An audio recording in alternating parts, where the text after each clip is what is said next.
Colorful, expressive, meaningful, and inspiring. All around Qatar, you'll find street art like these, each portraying women beyond beauty and femininity. But there's one that stands out. I'm standing in front of a sculpture called Al-Azam, situated within the grounds of Qatar's Education City. It symbolizes the determination of Qatari women, arms crossed, walking against the wind, depicting strength and solidarity. This month, we celebrate how women are inspiring thought leadership, bridging cultures and collaboration, and driving change in society. I'm Laila Humaira, and this is Qatar in Motion. Did you know that among the GCC countries, Qatar leads the way with the highest rate of female labor force participation?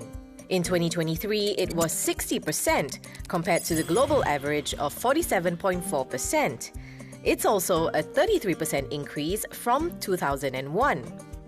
The GCC has also made strides in appointing women in the government, ministries, C-suite, and leadership roles. Qatar became the first GCC nation to appoint female judges, with women making up over 48% of the Supreme Judicial Council's workforce. Amid the hustle and bustle of Education City is a space of serenity. This is the Al-Mujadilah Center and Mosque for Women. It opened its doors in early 2024, aiming to be a platform for learning and discussion. Vein-cut stone from Turkey and Italy, marble on the rooftop sourced from Oman, a massive carpet woven in China using wool from New Zealand, and a wise vision brought to life by American architects. Al-Mujadilah space is the culmination of a melting pot of ideas and materials, much like the people, discussions, and exchange of knowledge that happens in it. And I'm here to learn more about what makes this building so special. Can you introduce us to Al-Mujadilah for a global audience? Put into context what the center aims to do, and what does the word Al-Mujadilah mean? At the heart of the project is really trying to create a space for Muslim women. And we do that by trying to ask the question of how can we approach the needs of Muslim women in a more integrated and holistic way. There are intellectual, spiritual needs, religious needs, personal needs, familial needs, professional needs. Al-Mujadilah translates into she who discourses, or she who speaks, or dialogues. It represents a woman asking a question, a woman who's rooted in her faith, a woman who's identified a social problem, and a woman who wants to find an answer to that specific challenge within her community. And at the core of it all, it started with Her Highness Sheikh Moza's vision. I'm curious to know, how has Her Highness's vision translate into the initiatives to empower young women, future leaders of the world here at Al-Mujadilah? Society has gone through such, I would say, drastic changes in the past 100 years. Modernization, globalization, industrial revolutions, so many changes to how we as individuals actually live. And in that transformation of society, women have also taken on such a different role. And so for Her Highness's vision, it's to ensure that we also stop and make sure that we're taking care of the people who support that society and who ensure society is continuing, which are the women. The center will be marking its second year since it opened its doors to worshippers. How has this journey been for you? There's this quote that I always found very powerful, which is, the meaning of life is to find your gift, and the purpose of life is to give that gift away.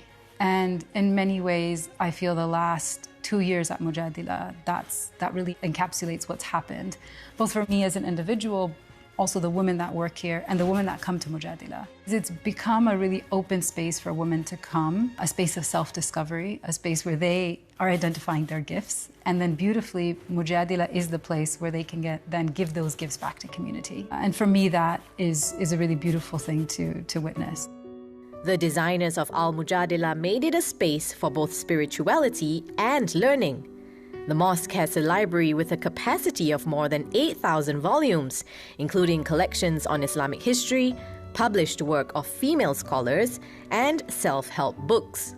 The award-winning architects Diller, Scofidio and Renfro wanted to preserve the tradition of building mosques in harmony with nature, thus centering the structure around these two olive trees, which are also symbols of peace, knowledge and continuity. Right next to it is the main space for worship, a 9,400 square foot prayer hall. It has the capacity of hosting 750 worshippers and up to twice that number during the holy month of Ramadan. While Ramadan is the busiest period of the year, visitors come to pray, deepen their knowledge, and take part in communal programs all year round.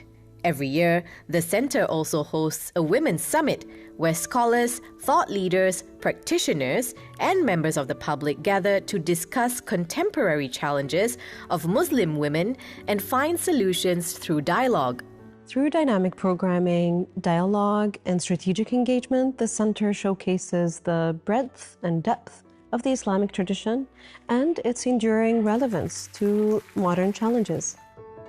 There's also the Riaya Young Adult Stewardship Program, which is aimed at supporting the personal and professional development of young women.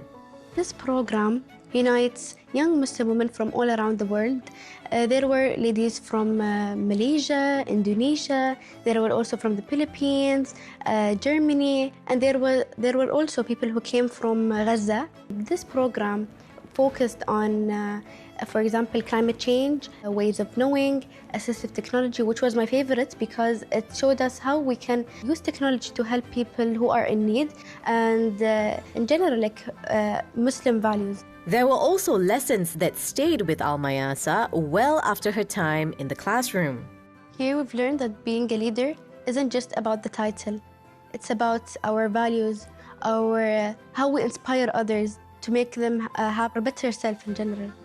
2 years in, Al-Mujadilah is already seeing glimpses of the fruits from the seeds it has planted. The hope is that the Center will continue to be a sanctuary for women, a beacon of faith-based dialogue, and a limitless pool of ideas and knowledge. Not far from Al-Mujadilah is the Qatar Science and Technology Park. It recently launched an initiative called the 300, aiming to build a community of women investors to help reshape the venture capital ecosystem. QSTP is headed by Rama Shekaki, a longtime Silicon Valley native who has paved the way for many wanting to pursue a career in technology and entrepreneurship. We did some focus groups to see the sentiment towards investing, whether women were interested in investing in deep tech and impact, and the response was a resounding yes. I think it's a fantastic time because the number of startups that are being attracted to Qatar or that are growing out of the education ecosystem in Qatar are growing exponentially. We're starting with women who want to invest at an angel level, but some of these women have the financial resources to graduate to become venture capital limited partners and want to be in this community to recruit other women into their work. That will change the landscape dramatically because once women come in, who they'll invest in, what they will invest in will be radically different, and that will create new economies, I think, and new green spaces to invest in. From faith and education to tech and investing, we've now come to the National Museum of Qatar to meet Chef Nouf Al-Marri, founder of the Desert Rose Cafe. She's blazed the trail for Qatari cuisine, putting the country on the Michelin Guide and on the map as a culinary destination of the world. ديزرت روز بيتي الثاني هو مش مجرد طبق ان احنا نسويه وخلاص استمتع مثلا لما يجوني كبار السن يقعدون معاي يقولون انت رجعتي لنا 30 40 سنه ورا وهاي الشيء يلامس فيني الكثير وهاي الشيء يخليني اتحدى نفسي اكثر عندي شغف كبير للمطبخ القطري واكتشفت هاي الشيء من يوم عمري تقريبا 9 سنوات والفضل لوالدتي الله يطول في عمرها دائما كانت تعطيني تفاصيل المطبخ القطري خلت فيني شغف كبير ان انا استكشف البهارات دائما كنت اروح معاها سوق واقف نستكشف البهارات نطعم البهارات لما الشخص يذوق هاي الطبق يعرف ان هاي الطبق طبق شيف نوف أنا سعيدة اليوم بالتعاون مع مؤسسة QC بلس اللي أنا أشوفها هي ثقافية، هي تخص الضيافة. مثلنا دولة قطر، خارج دولة قطر، من إيطاليا، فرنسا، وإن شاء الله نقدر من خلال جهد الفريق ومن خلالنا احنا نوصل المطبخ القطري للعالم ان شاء الله. طاقة الأكل جدا قوية، طاقة الأكل توصل القلب، توصل العقل. أنا عندي كتاب اسمه تيست أوف قطر، كتابي حاطة فيه كل أسراري، كل وصفاتي، يعني تفاصيل التفاصيل.